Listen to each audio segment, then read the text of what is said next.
So I just wanted to make a quick video on my first impressions on the Canon R. I've had it now for about a month and I was really excited to get it, so here are my first impressions on the Canon R. So starting off, the first impression that I had of this camera is how well built it is and how well it fits into my hand.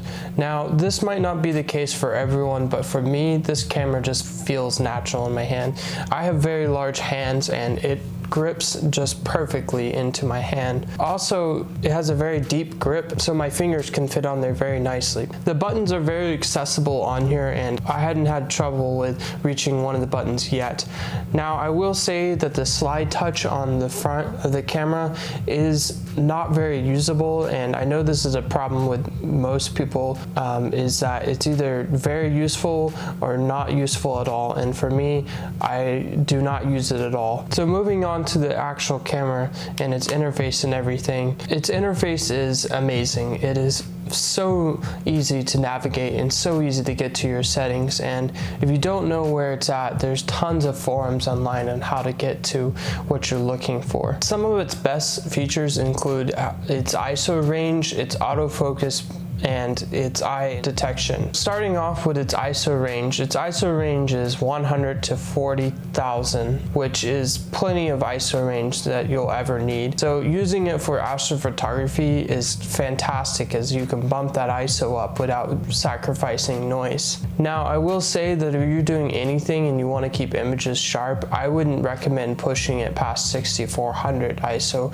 because after that you start to lose sharpness in your images. So moving on to its autofocus points, it has over 4,500 autofocus points, and its autofocusing system is very fast and intelligent. It is the best I've ever seen it on any camera, and I absolutely love it. Now, the one thing I do have to say about this is that it is kind of bad in low light situations. When you start pushing the ISO above 3200, it struggles to find subjects, especially if the subject isn't very dynamic and has a more flat profile compared to the background. And the final feature that is really prominent in this camera is its eye detection system. Like the previous point, the eye detection system starts to have some trouble around 32 to 6400 ISO, but it is insanely good whenever shooting below that.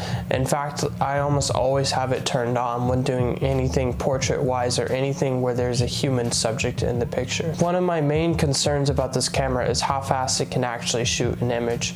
I believe its actual specs says that it shoots in 9 frames per second. In reality, if you're shooting in RAW only with a large format thumbnail and you're shooting dual pixel, then you can really only shoot in about 4.5 frames per second, which is very slow. I do a lot of concert photography and this is a huge turnoff.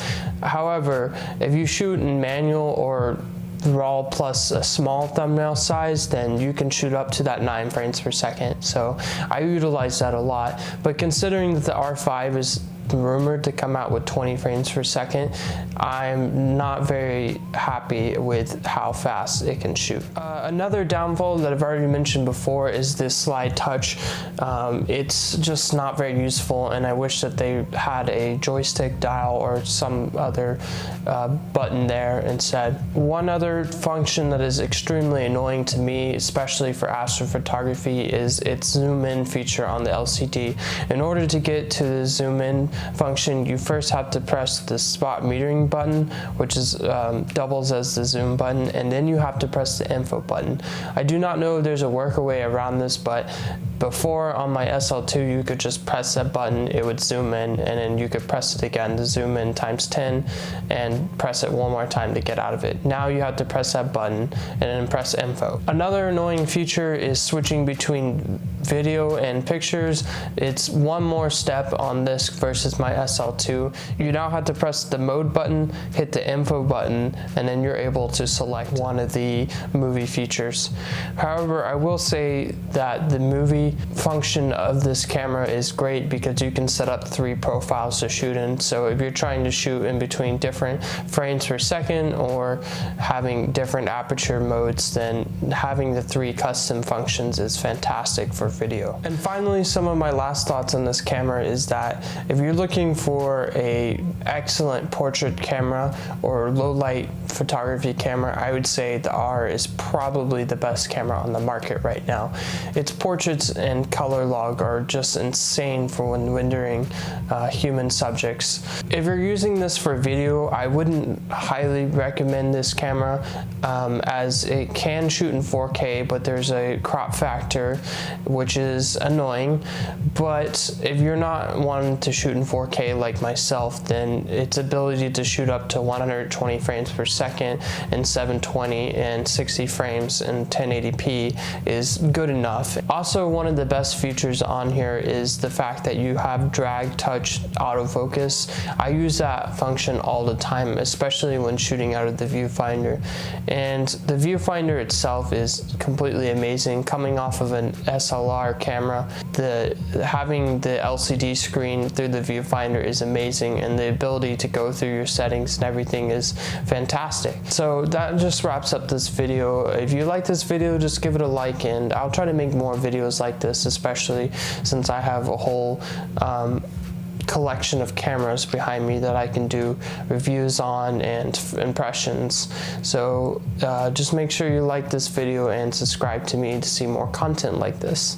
And thanks again for watching it and making it to the end of the video.